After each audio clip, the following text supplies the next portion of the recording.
আসসালামু আলাইকুম প্রিয় দর্শক, সবাই কেমন আছেন? এই যে ছোট গাছ থেকে যে ফলটা কাটলাম, ডাগাটা কাটলাম, এই ডাগা কাটতে গেলে কোনো রিস্ক নেই। যখন আপনি বড় গাছের ফল কাটতে যাবেন, গাছের ডাগা কাটতে যাবেন, তখন কিন্তু ওই ডাগাটা কোথায় পড়বে আপনি কিন্তু বুঝতে পারবেন না। আর এখানে যে ডাগাটা কাটলাম, যেখানে আসতেই পড়লো, এই ডাগা আমার উপরে পড়ার কোনো সম্ভাবনা নাই। ঠিক আছে, কোনো রিস্ক নাই। কিন্তু এইখানে কাজ করতে আসলে আপনার একটু রোদের কষ্ট পোহাইতে হবে।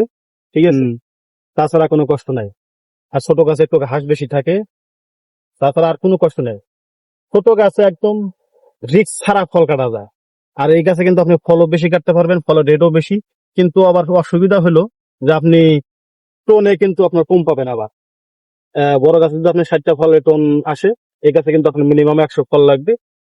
হয়তো বা বড় গাছের আর ছোট গাছের ফলের কিন্তু আপনার হয়তো 5-7 টাকা বা 4 টাকা 5 টাকা কম বেশি হতে পারে টনে ফলের রেট।